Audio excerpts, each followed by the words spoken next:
If you've walked into a grocery store lately and felt like you were being robbed without a weapon, you aren't alone. We are currently living through the greatest economic gaslight in history. The news is telling you GDP is up 4.3%. The government is telling you unemployment is at a low of 4%, but your bank account and mine is telling you a completely different story. Today, I'm breaking down the absolute disaster that was the 2025 economy, why stagflation light is the new normal, and why the middle class is officially an endangered species. Let's talk about that 4.3% GDP growth. On paper, it looks like we're winning, but GDP measures spending, and people aren't spending because they aren't rich. They're spending because they have to. Everything costs more. When the prices of eggs stay high and your electricity bill jumps by 10%, the GDP goes up, but your quality of life goes down. We're in a low hire, low fire trap.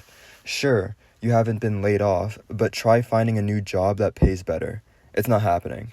Companies are ghost hiring, posting jobs they'll never intend to fill just to make their stock look good. It's a K-shaped recovery. If you own NVIDIA stock and a house in Austin, you're chillin'. If you're a normal person like myself, trying to buy a used car, trust me, you're so cooked. And there's the housing market. In 2025, the American dream has been replaced by the American rental. Interest rates are sitting at nearly 7%. And if you have a 3-point-something% mortgage from 2021 or 2020, you're practically a prisoner to your own home if you really have to move. I mean, it's crazy out there with home prices at nearly an all-time high. The place that I once grew up, there's no way I'm buying a house there. It would be nearly impossible. So, if you're a first-time home buyer, unless you're rich, then, forget it. It's not going to happen for a while. As we've seen, the average home buyer in America right now sits in their 40s.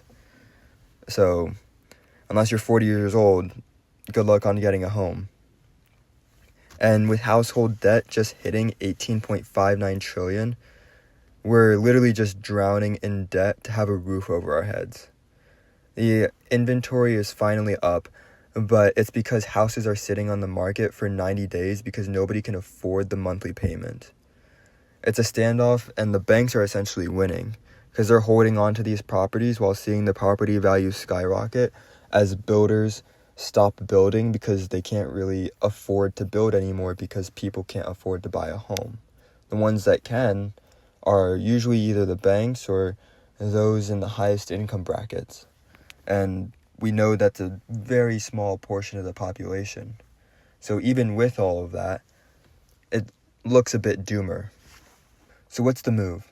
We're heading into 2026 with a system that feels like it's being held together by duct tape and high interest credit. The vibe session is real. People are angry because the numbers on the news don't match the receipts in their pockets. We're being told to save more while everything costs twice as much as it did 3 years ago. But here's the thing. Just complaining about it won't fix your bank account. The system might be broken, but you don't have to go down with it. Moving forward, I'm shifting gears on this channel.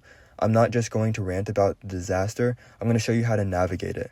I've got a series of videos coming up where we're going over everything, getting into the weeds and improving your finances, building actual wealth in a stagnant economy, and finding loopholes that the big players use to stay ahead while everyone else is squeezed.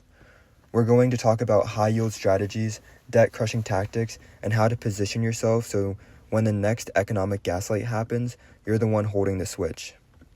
If you're tired of the noise and ready to actually build something, hit that subscribe button and stay tuned.